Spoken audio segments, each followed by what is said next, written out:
Today I'm on the Mississippi Gulf Coast. Actually going to be on the Mississippi coast and in a small portion of Louisiana. And we're going to take a look at the last day of Jayne Mansfield's life before she was so tragically killed in the car accident that happened on the coast in 1967. So come along with me.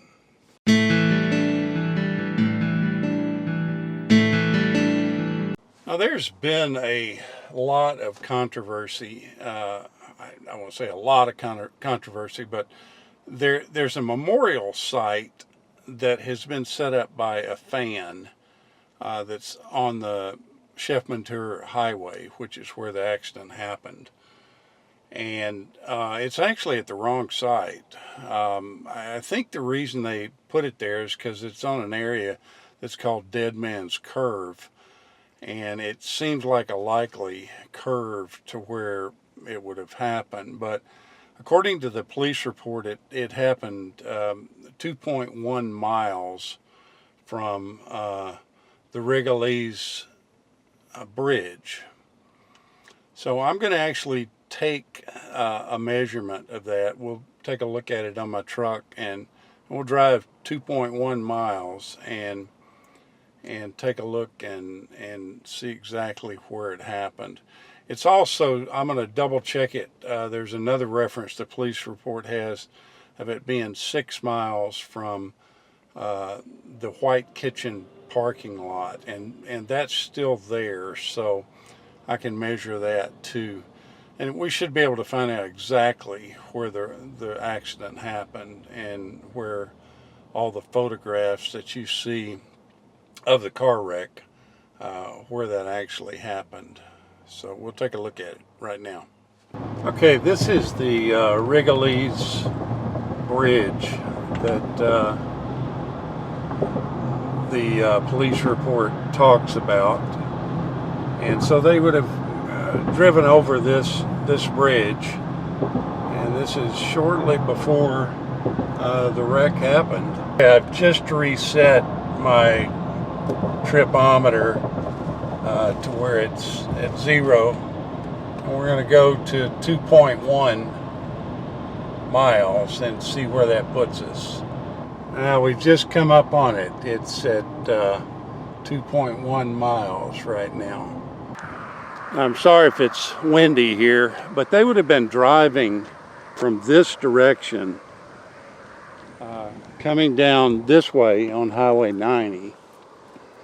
And right here is where I think the car accident happened. They just had come out of this curve right down here. And I think the photographs that you see, I'll post some of them, are from this angle looking at the highway. Now this area has been ravaged by hurricanes and stuff, but the best of my ability, I think this is where it happened. And reading some other stuff online, a lot of people I think are of that same persuasion. The place that they have the memorial is a few miles down this way, and it's just not at the right spot if you believe the police reports. So they were driving right here and ran up underneath a semi, and it killed her boyfriend, and the driver. The driver's name was Ronald Harrison.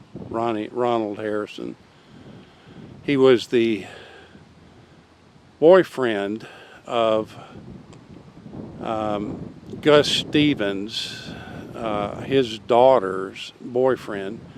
Gus Stevens was the guy that owned the supper club that she was playing at in Biloxi, and we're going to take a look at that too.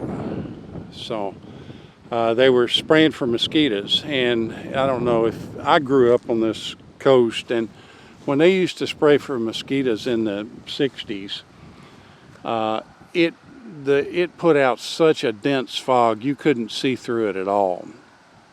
I mean, it completely blocked your vision. And so that's what happened. They ended up being their vision was impaired because of the mosquito truck, and they ran up underneath a 18-wheeler. And to this day, the bars that are up underneath the 18-wheelers on the back bars, that's called a Mansfield bar, and that's where it got its name. If you want to find this place, there's actually a sign here on Highway 90. This is Chef Mentor Highway, and there's a sign that says Greener Pastures, and it's 25484 Chef Mentor Highway. So if you want to see where that happened, I feel like I'm within 500 feet of where it happened here. So, and this is in between Bay St. Louis, Mississippi, and New Orleans. New Orleans is this direction, and Bay St. Louis is over this way. Now the highway that it happened on is Highway 90, and it looks basically the same as it did back then. It's just a two-lane highway that connects the Gulf Coast of Mississippi with New Orleans. Now the car, there's a lot of pictures of this car that you can see. There was a photographer out there, and they took lots of pictures of the accident. But if you actually want to see the actual car, that's in LA at Dearly Departed Tours. A guy named Scott Michelson, I believe is his name. I know his first name's Scott, but he runs Dearly Departed Tours, and you can actually go in and see the car that is in these pictures.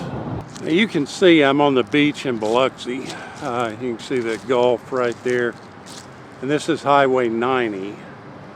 And this is a street called Veterans, and right at this exact location, it doesn't exist anymore. It's been torn down, and there was actually a souvenir shop that was built here, and it got washed away with Katrina.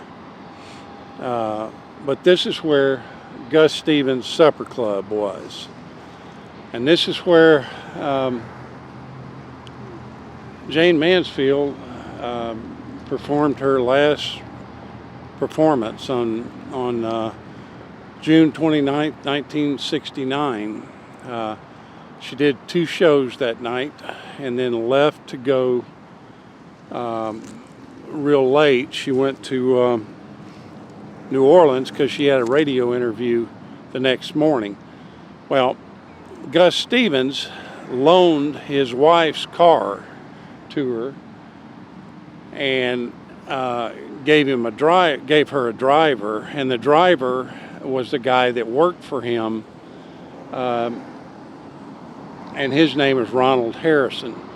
Now it just so happens that he was sweethearts with Gus's daughter. They were high school sweethearts, and matter of fact, we're actually planning on getting married, I think, the next week.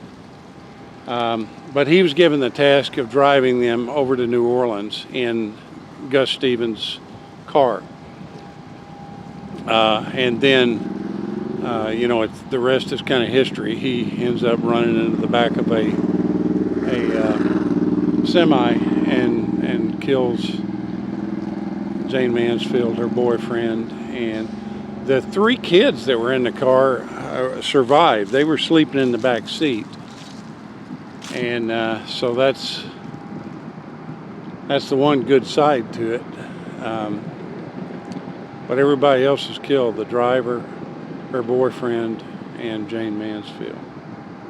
So this is where it all happened. This was a big, I grew up in this area, and all along this area here, there were nightclubs. So it was a big area for nightclubs. and some of them were fairly seedy.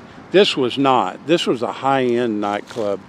Andy Griffith had played here. There's quite a few. I can't. Dean Martin played here.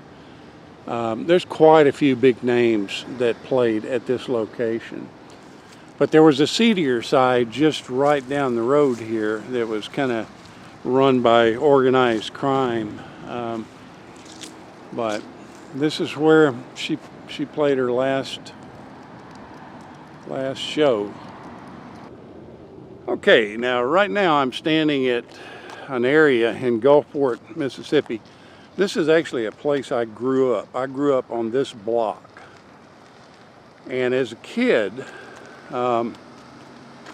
we always called this house right here the Jayne Mansfield house. And it's because Jayne Mansfield spent some time here. When she would come in town to play at Gus Stevens, she was evidently friends with the people that lived here. Their name was Turnbow, and they owned a car dealership here. And she spent time here, and right prior to her getting killed, was visiting the Turnbows here. That's what we called it growing up, and it was always the talk of the neighborhood that Jayne Mansfield would come by and visit here. This is actually on